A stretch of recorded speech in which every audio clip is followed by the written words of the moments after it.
तुम्हारा अन्नदाता, पग पग पर है संग तुम्हारे अन्नदाता।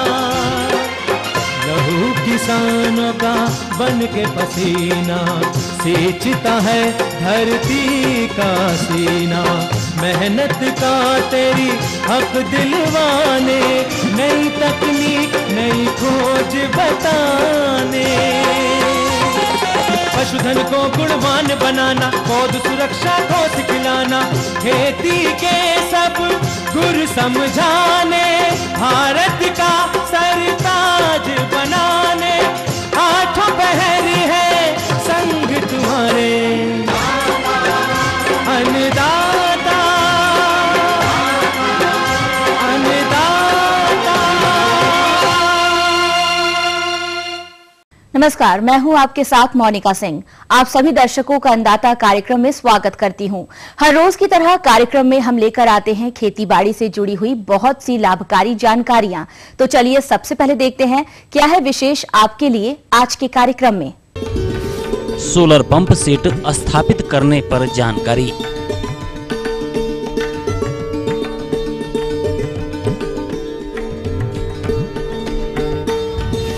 आंवला के बाग में समसामयिक देखरेख।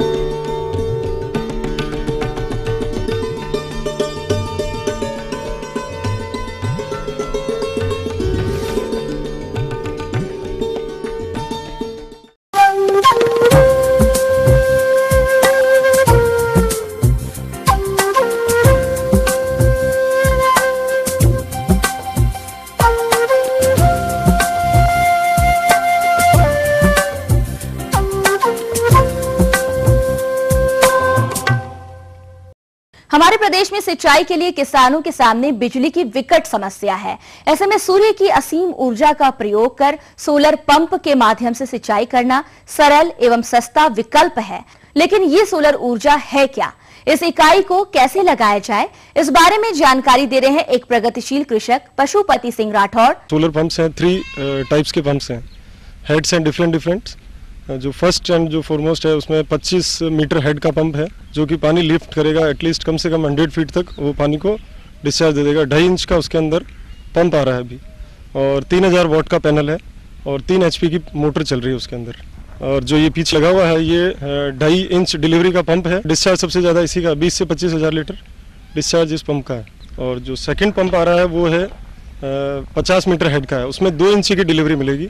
पैनल वोल्टेज वगैरह सबका सेम है, 3000 वॉट के ही पैनल आ रहे हैं और डिलीवरी जो है वो 2 इंच की है उसमें सिर्फ, पर डिस्चार्ज जो आएगा वो 13 से 14 हज़ार लीटर 1 घंटे का आएगा उसका। और मॉर्निंग टू इवनिंग इसका वर्किंग आवर्स है, सुबह 9 बजे के आसपास चालू होगा और 5 बजे तक वर्किंग रहेगा इसका ईयर अराउंड।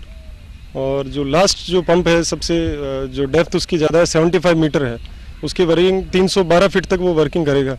और जो डिलीवरी है उसकी 1.5 इंच की डिलीवरी मिलेगी उसके अंदर। बेनिफिट्स तो ये हैं कि जब किसान को चाहिए कि मेरे को अभी पानी चलाना है डे टाइम के अंदर, तो जिस टाइम वो स्विच ऑन करेगा उसको पानी मिलेगा। इसमें मेंटेनेंस 0 रुपीज़ है, क्योंकि मेंटेनेंस इसमें कुछ है नहीं। डायरेक्ट जैसे ही सन निकला और इसका पंप चालू हो जाता है और मॉर्निंग टू इवनिंग इसको आपको बंद चालू करने का ज़रूरत नहीं है और पूरा डे टाइम चलेगा ये कंटिन्यूस। एक चीज़ और है इसके अंदर के जो वोल्टेज लॉस का प्रॉब्लम है, या जो जैसे कि इलेक्ट्रिसिटी पंप्स जो हैं, जितने भी जो AC पंप्स हैं, AC पंप्स में क्या होता है कि लाइट अगर 350 वाट अगर पूरा नहीं मिल रहा उसको, तो पंप जो है बंद हो जाएगा या फिर उसमें पंप ऑन नहीं होगा, और ऑन हो भी गया तो मोटर जल जाएगी। इसमें वो प्रॉब्लम नहीं है। इसमें 10-15 वाट भी अगर इसको पंप को मिलेगा तो पंप राउंड लेगा और पंप जलेगा नहीं। और वोल्टेज पूरा जैसे इवनिंग हुआ और वोल्टेज खत्म हो गया तो पंप जो है कंटिन्यूसली अर्ली मॉर्निंग जो है वापस नेक्स्ट डे चालू हो जाएगा, जबकि पंप जलेगा नहीं। DC पंप की यही खासियत है।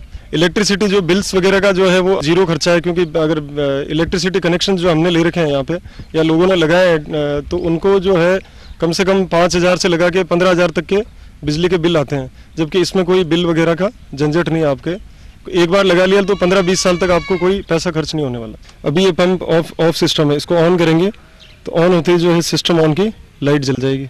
नेक्स्ट जो है पंप ऑन की लाइट जल जाएगी अगर पानी बाहर आना चालू हो गया, ठीक है। अगर ओवरलोड है पंप तो इसमें ये ओवरलोड की लाइट जो है वो रेड लाइट ब्लिंक हो जाएगी। नेक्स्ट जो है वाटर सोर्स है कि अगर पानी पंप से नीचे चला गया, सूख गया है पानी, तो आपका जो है ये रेड लाइट इसमें ब्लिंक हो जाएगी कि आप पंप बंद कर दो।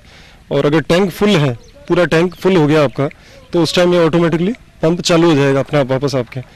और अगर बैटरी लो हो गई, जो इसमें ऑटो ट्रैकर लगा हुआ है यहाँ पे, इस ऑटो ट्रैकर की जो लाइट है पूरा चला गया तो ये मूवमेंट करेगा नहीं अगर बैटरी चली गई तो उसके लिए जो है यहाँ पे ये बैटरी लो शो कर देगा आपको। सोलर जो ऑटो ट्रैकर है इसका, ये इवनिंग में करीब जब जिस टाइम सनसेट होगा उस टाइम में इसकी जो प्लेट से वापस आपके इस साइड के अंदर डायरेक्शन कर लेगी ऑटोमेटिकली, पूरा रिवॉल्व होकर ये इस तरफ आ जाएगा। और अर्ली मॉर्निंग में जब ये चालू होगा तो एवरी 15 मिनट्स के अंदर इसका मूवमेंट होता रहेगा और इवनिंग में आपको वापस जो है सन जहाँ सेट होगा वहाँ पे आके ये रुक जाएगा। और इसको हिलाने की जरूरत नहीं है, ऑटो ट्रैक है, एवरी 15 मिनट में इसका मूवमेंट आएगा जिससे कि आपको पानी की फ्लुएंसी ज़्यादा बेटर मिलेगी। अच्छा रहेगा कि ये सोलर पंप लगवाएं, उससे उनको बेनिफिट, जो मेन बेनिफिट है वो मिलेगा कि एक तो लाइट का जो टाइम है वो जैसे इवनिंग मॉर्निंग उनके 6 आवर्स की लाइट मिलती है, इसमें उनको मिलेगी एटलीस्ट 10 आवर्स का पानी मिलेगा, जिससे कि 4 घंटे की जो खेती है वो किसानों को ज़्यादा हो रही है। उसके अलावा जो फार्मर्स हैं जिनके टैंक बने हुए हैं, डिग्गियाँ वगैरह है, तो उनको 2.5 इंची का डिलीवरी का पानी मिल रहा है। जो टैंक बना हमारे पीछे भी हमने भी बनवा रखा है यहाँ पे, तो ये टैंक है उसके लिए उनके लिए बेस्ट है कि जिससे उनको ज़्यादा से ज़्यादा पानी मिल पाएगा दिन भर में। जब यूज़ करना है इस सिस्टम को तो ड्रिप इरिगेशन के लिए बेस्ट है इसमें, क्योंकि 2 से 2.5 kg का ड्रिप इरिगेशन में आपको जो है डिस्चार्ज मिल जाएगा इजीली, जिससे कि आपको फ्लुएंटली चलेगा, जिससे कि आप एवरी 4 डेज के अंदर इसको ड्रिप को इरिगेशन जो है पानी फसल को दे सकते हैं। किसान भाई, क्या सोलर ऊर्जा इकाई लगाना वास्तव में फायदेमंद है? इस बारे में जानते हैं एक प्रगतिशील किसान श्रवण सिंह राठौड़ के अनुभवों को। मेरे फार्म पे ये सौर ऊर्जा का प्लांट लगा रखा है। सबसे बड़ा फायदा इसका ये है कि सुबह 8 बजे चालू हो जाता है और शाम को करीब 5 बजे तक आराम से चलता है। इसकी जो पंप है वो 3 हॉर्स पावर का है और 20 मीटर का हेड की मोटर है। ये हमारे टैंक के ऊपर लगी हुई है, वाटर स्टोरेज टैंक है उसके ऊपर। इससे मतलब 5 हॉर्स पावर की जो बिजली की मोटर उसके बराबर इसका पानी का डिस्चार्ज हो जाता है। तो इससे हमारे ड्रिप चलाने में, फव्वारे चलाने में ज़बरदस्त सुविधा हुई है। दिन भर में बिजली कटौती होती है लेकिन इसमें कोई कटौती है ही नहीं, 0 मेंटेनेंस है। कोई मतलब इस मेंटेनेंस वगैरह अभी तक 1 पैसे का भी खर्चा नहीं आया। इसको लगाया भी 1 साल से ज़्यादा हो गया है। कोई मेंटेनेंस, बढ़िया काम है इसका। सबसे बढ़िया अगर ध्यान है साइंस की तो यही है काश्तकारों की, सौर ऊर्जा से बहुत बड़ा तो फायदा क्या होगा, इसमें न तो कनेक्शन लेने की जरूरत है, न कोई ट्रांसफार्मर की जरूरत है, न कोई फ्यूज उड़ते हैं, कुछ भी होता नहीं है। कॉस्टिंग हमारी इसके ऊपर 65,000 रुपये लगे हमको। 86.5% इसकी सब्सिडी है, उसके हिसाब से इतने लगे हमारे। तो बाकी तो सरकार ने दिए पूरे पैसे ही। सबसे पहला प्लांट ही मैंने ही लगाया था यहाँ, तो इसके बाद में खूब किसान आए, खूब ने फार्म भी भरे, काफ़ी के कनेक्शन भी हुए हैं।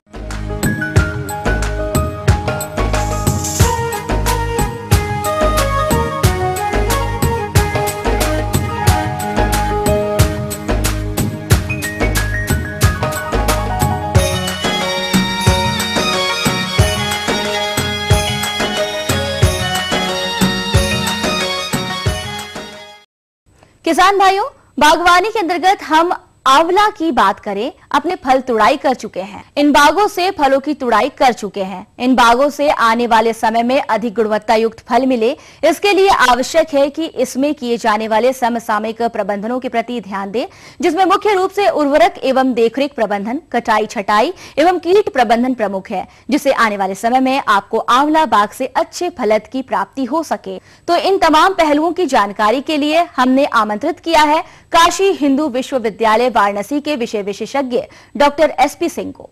आज हम किसान भाइयों आपको आंवला के पौधों के अनुरक्षण के बारे में बताना चाहेंगे। वर्तमान में आप देख रहे होंगे कि पौधे जो है पतझड़ कर चुके हैं। ऐसे समय में आपको सबसे पहले अपने थालों की साफ सफाई कर लें। इर्द गिर्द जो भी झाड़ियां हैं उनको काट करके हटा दें और गहरी खुदाई करके 10 से 15 दिन के लिए इसको सॉइल राइजेशन, एक सूर्य की तापीय व्यवस्था से सौरीकरण के लिए छोड़ दें, जिससे पौधे के पास रहने वाले कीड़े मकोड़े व खरपतवार समूल नष्ट हो जाएं।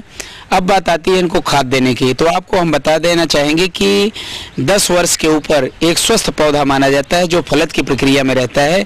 उसको कम से कम 100 किलो गोबर की खाद और 1 किलो नत्रजन के रूप में, यानी कि 2.5 किलो जो है आपको यूरिया देना है, जिसे 2 बार में देना है। तो आधी मात्रा लगभग 1.25 किलो यूरिया और सिंगल सुपर फास्फेट आप अगर प्रयोग करते हैं DAP के स्थान पर तो 2.5 किलो सिंगल सुपर फास्फेट और 1.25 किलो यानी 750 ग्राम म्यूरिएट ऑफ पोटास आंवले को देना चाहिए। उर्वरकों के देने की समय की यदि बात करें तो यूरिया और पोटास की आधी मात्रा का प्रयोग इस समय अर्थात मार्च तक अवश्य कर लें तथा शेष उर्वरकों का प्रयोग जुलाई में करें। पौधे की मोटाई से कम 5 गुना दूरी पर आप जाएंगे, यानी कि तने से 2.5-3 मीटर दूरी पर हटें। 2 फीट चौड़ा 2 फीट गहरा आप नाली बनाएं। ऊपर की जो नाली की मिट्टी है 1 फुट की, उसको थाले की तरफ फेंक दें और 1 फीट नीचे की मिट्टी किनारे बॉर्डर के रूप में थाला बना दें। उसमें इस मिश्रण को मिला करके उसी नाली में आप इसको पुनः भराई कर दें और अच्छी सिंचाई करें। आप देखेंगे कि 15 से 20 दिन में आपके पुष्पन की प्रक्रिया पूर्णतः प्रारंभ हो जाती है और फल सेट होने की भी प्रक्रिया 30 से 35 दिन में प्रारंभ हो जाएगी, जो चल के आपको जुलाई के लास्ट या अगस्त के महीने में फल के रूप में दिखना शुरू होता है। साथ ही साथ खाद देने से वानस्पतिक वृद्धि का सबसे बड़ा प्रभाव जो पड़ता है वो हमारे पुष्पन प्रक्रिया के बाद पड़ता है। साथ ही इस समय कीट व्याधि की अगर हम बात करें तो मात्र एक कीट, जिसको हम सूट गाल मेकर कहते हैं, तने के टॉप पर शीर्ष अवस्था पर एक गांठ के रूप में आपको दिखाई दे जिन पौधों में, उसे तेज धार से सिकेटियर हो, चाकू हो या हंसुआ हो, किसी भी माध्यम से आप उसे काटें, उसे फेंकें न, पॉलीथीन कि बैग में उसे इकट्ठा करें, कहीं पर आग जलाकर उसे नष्ट कर दें। यदि हो सके तो निम्बिसिडिन, नीमारिन, ये पुष्पन प्रक्रिया प्रारंभ है, उसमें पॉलन हो रहा है, परागण हो रहा है। आपके पुष्प पर अगर घरेलू मक्खियां या मौना मधुमक्खी दिखाई दे रही है, यानी कि आपके पौधे में पुष्पन की प्रक्रिया चल रही है, ऐसे समय पर आप दवा का छिड़काव कदापि न करें, अन्यथा आपका पुष्पन और फलन दोनों प्रभावित होगा। साथ ही जो मेरा मित्र कीट है, जैसे मधुमक्खी है, घरेलू मक्खी है, ये भी क्षतिग्रस्त होगी और आपका फलन प्रभावित होगा। धन्यवाद। ये थी कुछ उपयोगी जानकारियां। अब लेते हैं एक छोटा सा ब्रेक, जल्द लौटेंगे और कार्यक्रम में आगे है महत्वपूर्ण जानकारियां। बने रहिए हमारे साथ।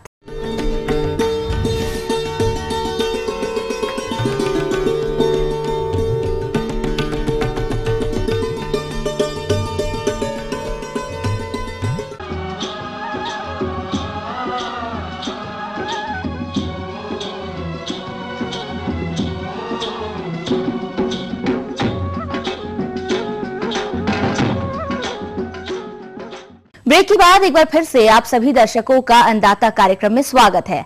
बढ़ते हैं अगली प्रस्तुति की ओर।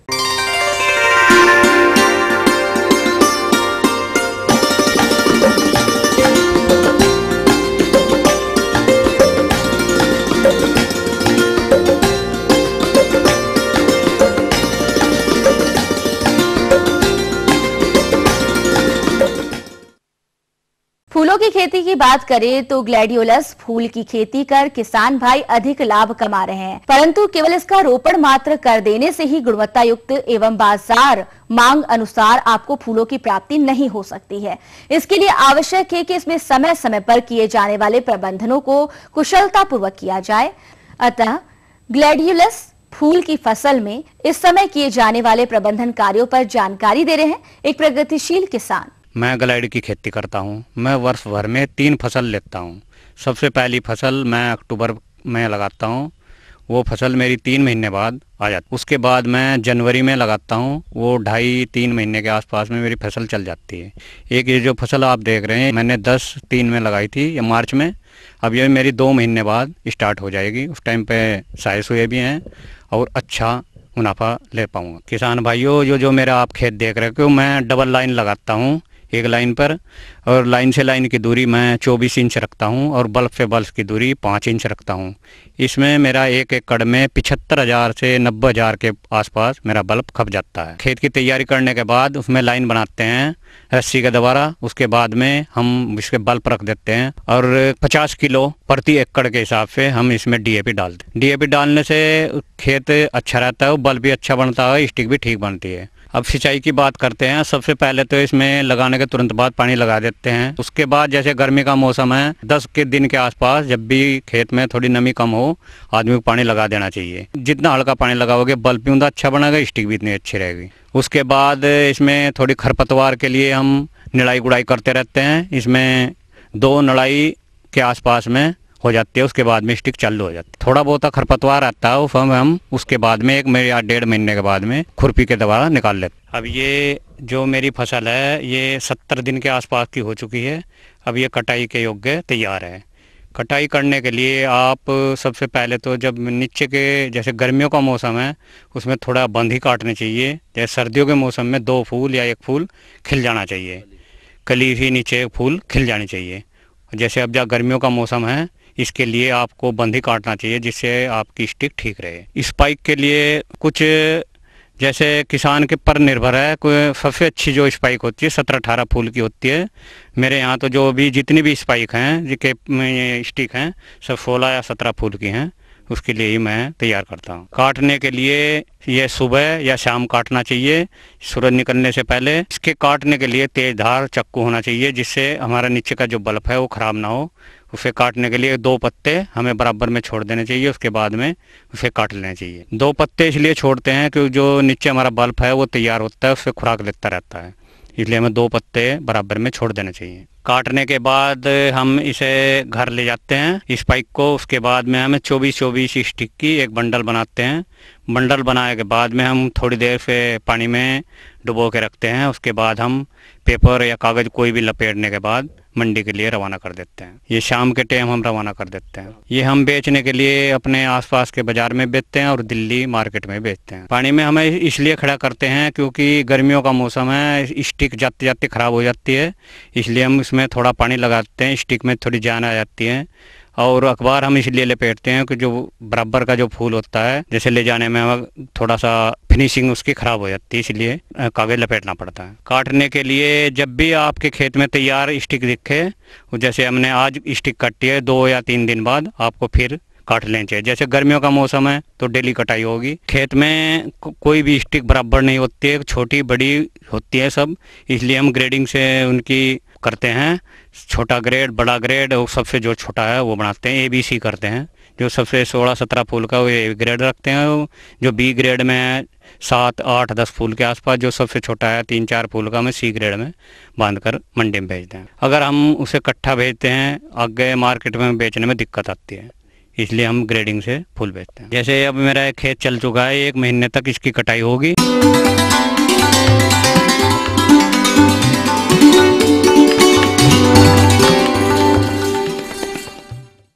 अन्नदाता हेल्पलाइन निशुल्क फोन संपर्क सेवा के माध्यम से आपके द्वारा पूछे गए प्रश्नों में से 1 या 2 महत्वपूर्ण प्रश्नों को हम अपने कार्यक्रम में शामिल करते हैं। इसी के तहत आज का चयनित प्रश्न और उसका जवाब इस प्रकार है। निःशुल्क अन्नदाता हेल्पलाइन में आज हमने जिस प्रश्न को शामिल किया है उसे पूछा है सिरसी मुरादाबाद के मधुबन सिंह ने। आपने बावक गन्ने की कटाई पर जानकारी चाहिए है, तो इसके लिए देखिए कार्यक्रम का यह अंश। जैसा कि किसान भाई आप देख रहे हैं कि ये गन्ने की कटाई के लिए उपयुक्त समय की बात करें तो आमतौर पर हम देखते हैं कि जो आपकी बावक फसल है उसकी कटाई के हिसाब से देखा जाए, क्योंकि उससे हमको रैटून जो पेड़ी की फसल है वो भी रखना है। तो उससे कटाई के समय क्या क्या सावधानियां हों, या जो कटाई में गुणवत्ता युक्त मील भेजने की बात है तो उसमें क्या सावधानियां रखें। सर्वप्रथम हम देखते हैं कि मील भेजने से पहले किसान आमतौर पर सिंचाई कर देते हैं, सोचते हैं कि जिससे हमारा वजन पड़ जाएगा। परंतु हम आमतौर पर देखें यदि कटाई आपको पर्ची जैसे ही मिलती हैं उसके अनुसार करते हैं तो हम देखें कि इसमें जब ज़्यादा सर्दी पड़ रही हो तो उस समय कटाई से बचें, क्योंकि उस समय यदि कटाई करेंगे तो गन्ने का फुटाव जो पेड़ी रखनी है उसके लिए ठीक नहीं है। तो इस समय देखें कि जैसे ही आप कटाई करें तो उसके लगभग 10 दिन पहले सिंचाई कर देना चाहिए, जिससे कि गन्ने का वजन बढ़ जाएगा और उत्पादन अच्छा मिलेगा। परंतु कटाई करते समय ये ध्यान रखें कि गन्ने की कटाई के बाद उससे जल्दी से जल्दी ही मील भेजना आवश्यक होता है। ये किसान और मील दोनों के हित में है। किसान यदि कटाई करने के बाद कभी कभी हम देखते हैं किसानों की फील्ड में 7-8 दिन तक गन्ना ऐसे ही पड़ा रहता है, तो उससे जब हवाएं चलती हैं तो एक से उसमें कुछ रासायनिक क्रियाएं होती हैं, वो ठीक नहीं है। दूसरा वजन का जो हाश है या वजन निरंतर उससे पानी कम होता रहता है, उस वजह से उत्पादन कम हो जाएगा, वजन कम हो जाएगा, तो उसे तुरंत भेजें। यदि ये संभव नहीं हो पा रहा है किसी वजह से तो कटाई के बाद आपकी जो गन्ने की पूलियाँ बंडल्स हैं उनको सही तरीके से पत्ती से अच्छी तरह से ढक देना चाहिए और उस तरह से 7-8 दिन तक आप उसको रख सकते हैं और उसके बाद पुनः मील भेज सकते हैं। दूसरी बात आती है कि कटाई के समय ये उपयुक्त है कि यदि आपको पेड़ी रखनी है तो फरवरी का प्रथम सप्ताह से लेकर के मार्च तक का जो समय है वो सबसे उपयुक्त माना जाता है, क्योंकि इस समय जनवरी के बाद तापक्रम हल्का बढ़ना शुरू होने लगता है और इसके फुटाव के लिए तापक्रम अति आवश्यक है। यदि ऐसा नहीं है, आप देखें कि जनवरी में आपको काटना है और उस समय तापक्रम कम है, तो इसमें आप देखें कि या तो पहले सिंचाई करें, उसमें 50 किलोग्राम पोटाश जो फर्टिलाइज़र आता है उसको प्रति हेक्टर के हिसाब से सिंचाई के साथ लगा देंगे तो भी अच्छा फुटाव होगा। या गन्ना काटने के तुरंत बाद जो ताज़ा मैली प्रेस मड आती है, मिल से मिलती है, बहुत गर्म रहती है उसका टेम्परेचर, उसको यदि डाल दें गन्ने की लाइन से तो उससे भी पेड़ी का जो फुटाव है वो बहुत अच्छा होता है। इसके अलावा हम देखें कि जो फरवरी में जैसे कटाई शुरू करते हैं तो जिस फसल की पेड़ी रखना है उसकी कटाई ज़मीन की सतह से सटाकर करना चाहिए, उसको ऊपर से नहीं करना चाहिए। ये ध्यान रखने की आवश्यकता है, क्योंकि जो ठूंठ ज़मीन से ऊपर रह जाएंगे, यदि उनसे कल्ले निकलेंगे तो उनसे अच्छे कल्ले नहीं निकलते हैं, कम निकलते हैं और वो ताकतवर भी नहीं होते हैं और उत्पादन अच्छा नहीं मिलता है। इसलिए आप ज़मीन की सतह से सटाकर काटें। दूसरी बात आती है कि पेड़ी जब काट दिया तो उसके कटाई के दूसरे तीसरे दिन बाद उसमें आप सिंचाई अवश्य लगा दें। यदि सिंचाई नहीं लगाएंगे, पानी की कमी होगी तो धीरे धीरे ठूंठ जो हैं वो सूखने लगते हैं। तीसरी बात ये रखें कि जब सिंचाई आपने लगा दी तो इसमें जहाँ भी आपको लगता है कि 2 फीट पर कहीं ठूंठ या मुड्डा नहीं है गन्ने का, उस जगह आप पेंडे, ऊपर वाले सिरे के पेंडे हैं वो दबा दें, तो जिससे गैप फिलिंग कहते हैं, उससे भी आपका उत्पादन बढ़ जाएगा। तीसरी बात आती है कि जैसे ही पहला पानी लगाने के 8-10 दिन बाद जब ओट आने लगती है इसमें, इसकी अच्छी जुताई करें कूड़ों के सहारे, जिससे इसमें पुरानी जड़ जितनी भी हैं ठूंठों की वो छट जाएंगी। दूसरी बात आती है खाद उर्वरक की बात करें तो पेड़ी की फसल में भी बावक फसल से और कहीं अधिक ही आवश्यकता है। नाइट्रोजन 20% इसमें फालतू डालें। फास्फोरस और पोटास जो कि बावक में डालते हैं आप कि 60 से 70 किलोग्राम फास्फोरस, 40 से 50 किलोग्राम पोटास प्रति हेक्टर के हिसाब से पेड़ी की फसल में कूड़ों में जो जुताई करते समय नालियां बने उसमें दें। ऊपर छिड़कने से फ़ायदा नहीं होगा और उसके बाद उसको पानी लगा देंगे तो निश्चित है कि उन नालियों में दब जाएगा और जड़ों के द्वारा सही अवशोषित किया जाएगा और गुड़ाई के द्वारा अच्छी तरह जड़ों में मिल जाता। नाइट्रोजन की जो आधी मात्रा उस समय डाल दें, शेष आधी मात्रा को 2 बार में खड़ी हुई फसल में आप देंगे। इस तरह से आप इसका अच्छा उत्पादन ले सकते हैं। ये देखें कि आमतौर पर किसान की ये समस्या और प्रश्न रहता है कि पत्ती गन्ने में जलाई जाए या न जलाई जाए। तो इसमें हमारा यो आपके लिए है सुझाव कि यदि आपकी जो खड़ी हुई बावक फसल है उसमें ज़्यादा कीड़े और बीमारियों का प्रकोप रहा है तो उस दशा में गन्ने की जो सूखी पत्ती है कटाई के बाद जला देना आवश्यक है। और जब पत्ती जलाएं तो उसके तुरंत बाद उसमें सिंचाई अवश्य कर दें, नहीं तो ठूंठ काफ़ी मात्रा में सूख जाते हैं, इससे भी उत्पादन पर विपरीत प्रभाव पड़ता है। दूसरा, अब जब आपकी बावक फसल में कीड़े और बीमारियों का प्रकोप ज़्यादा नहीं था तो पत्तियों को कतई न जलाया जाए, क्योंकि पत्ती को एज ए मल्च जिसे कहते हैं बिछावन, उसके रूप में आप खेत में बिछा दीजिए तो बेहतर रहेगा। अब बिछाने की बात आती है कि हम ऐसे ही छोड़ देते हैं, वो ठीक नहीं है, क्योंकि किसान क्या करते हैं कि ऐसे लिया और बिछा दिया तो उससे निराई गुड़ाई जो है वो नहीं हो पाती है और जो खाद डालेंगे वो ऊपर ही पड़ा रहेगा, जैसे कि फास्फोरस पोटास फसल को सही से नहीं मिलेगा। तो इसको देखें कि पहले पत्ती को निकलवा के एक साइड कर दें, उसके बाद खेत की अच्छी जुताई गुड़ाई करके और खाद डाल के उसके बाद पत्ती को एक सी बिछा देंगे तो आप देखेंगे कम मात्रा में पानी लगेगा, सिंचाई की बचत होगी, घास खरपतवार हैं वो भी कम होंगे। तीसरा, पत्ती धीरे धीरे सड़के जो हमारे खेत में जीवांश की मात्रा प्रति वर्ष कम होती जा रही है, जिससे कि हमारी ज़मीन उत्पादकता कम होती जा रही है, उसकी मात्रा को ये बनाए रखेगा। इसलिए पत्ती को जहाँ तक संभव हो न जलाया जाए, खेत में ही बिछावन के रूप में इसका उपयोग किया जाए। इसी कड़ी में जिस दूसरे प्रश्न को शामिल किया गया है उसे पूछा है जगनेरी आगरा के सुंदरलाल ने। आप खरगोश पालन पर जानकारी चाहते हैं तो इसके लिए देखिए कार्यक्रम का यह अंश। खरगोश 2 कारणों से पाला जाता है, एक तो ऊन के लिए पाला जाता है और दूसरा जो है मीट और फर के लिए पाला जाता है। ऊन जो है ठंडे प्रदेश में, जहाँ जैसे हिमाचल प्रदेश है उसमें जो है ज़्यादा सक्सेसफुल होता है। अपने यहाँ जहाँ गर्मी ज़्यादा होती है तो वहाँ जो है उनके लिए जो है खरगोश जो अंगोरा नस्ल होती है वो नहीं पाली जा सकती है, क्योंकि उसकी क्वालिटी जो है अच्छी नहीं होती है। तो यहाँ मीट और फर के लिए खरगोश पाला जाता है। हमने 3 जो है नस्लें चयन की है, उसमें से एक जो है ब्लैक ब्राउन, जो ये काले रंग की है, ये विदेशी नस्ल है। इसका वजन जो है 3-3.5 किलो जो है 5 और 6 महीने के अंदर आ जाता है। और दूसरी जो नस्ल है वो है नस्ल है ये भूरे रंग की नस्ल है, जो देसी होती है उसी टाइप की नस्ल है, पर इसका भी वजन जो है ये 5-6 महीने के अंदर जो है 3-3.5 किलो का हो जाता है। और एक तीसरी नस्ल जो है सोवियत चिंचिला, ये मीट के लिए ही होती है। इसका भी वजन जो है 5-6 महीने पे 3-3.5 किलो वजन हो जाता है। 1 साल से जो है पाला है और 3 माह के बाद में वैसे जो है इनका 1.5 से 2 किलो वजन होता है। और 5 महीने पे ये अगर जो है 3 किलो 2.5 से 3 किलो का जब वजन हो जाता है तो ये पहली बार जो है ज्ञापन हो जाती है। और आप अगर अच्छा खिलाएंगे तो करीब 5 महीने पे जो है इसकी मैच्योरिटी आ जाती है। जहाँ 2.5 किलो अगर वजन हो गया तो वो मैच्योरेट हो गया और उसको पहली बार कंसीव करवा सकते हैं। इसका 1 महीने का इसका जेस्टेशन पीरियड होता है और इसको जैसे हम ज्ञापन कराते हैं उसके बाद 1 महीने में ये बच्चा देगी। और बच्चों की जो एवरेज संख्या है वो जो है 5 से लेके 12 तक बच्चे देती है ये, और कुल साल भर में जो है 5 बार बच्चे देती है। तो ऐसे करके जो है कुल जीवित बच्चों की संख्या जो है अगर हम लगाएं तो 35 बच्चे के आसपास हमें जो है 1 साल में एक मादा से हमें मिल जाते हैं। शुरू में हो सकता है बच्चे कम दे, पर बाद में जो है एवरेज जो है बच्चों की संख्या 7-8 आई जाती है। उससे अगर हम कैलकुलेशन करें जो कि 3 महीने पे ये 1.5 से 2 किलो वज़न हो जाता है और 5 और 6 महीने पे ये 3.5 किलो 4 किलो के आसपास इसका वज़न हो जाता है। पर जो बेचने की उम्र जो है वो 3 माह है, जिसमें आराम से जो है जानवर 500 से 600 रुपये में बिक जाता है। अगर इसके खाल को भी अगर यूज करें तो खाल को अगर छोटा सा प्रोसेस है, बहुत ज़्यादा उसमें प्रोसेस में नहीं लगता है, उसको भी अगर वो प्रोसेस करके बेचता है कोई किसान तो उसको 500-600 रुपये उसके खाल से आमदनी हो जाती है। हमने जो है एक हिसाब लगाया था कि एक मादा से 1 साल के अंदर 35 बच्चे मिलेंगे, जो कि 1 साल में अगर उसकी कीमत लगाएं तो 1 से जो है हमें नेट प्रॉफिट है, खर्चा निकालने के बाद में एक जानवर से करीब 7,000 रुपये जो है हमें मिल जाते हैं।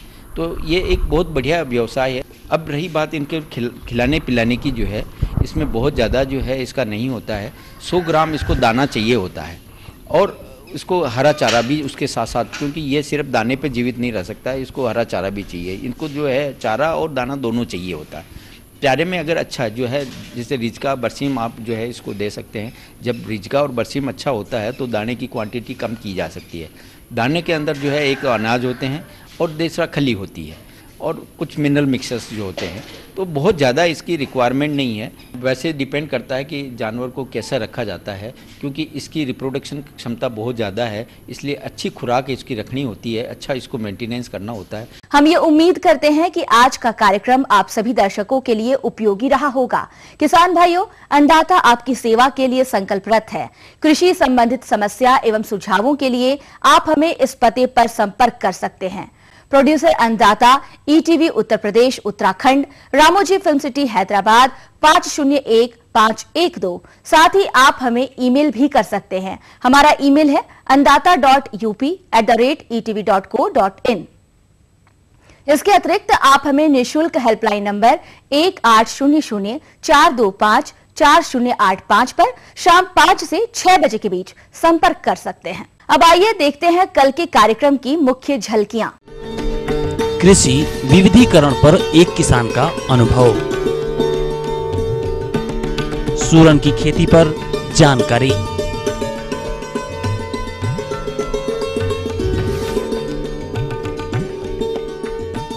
फिलहाल अन्नदाता की पूरी टीम को इजाजत दीजिए। कल फिर इसी समय आपसे मुलाकात होगी कृषि संबंधित कुछ और रोचक जानकारियों के साथ। नमस्कार।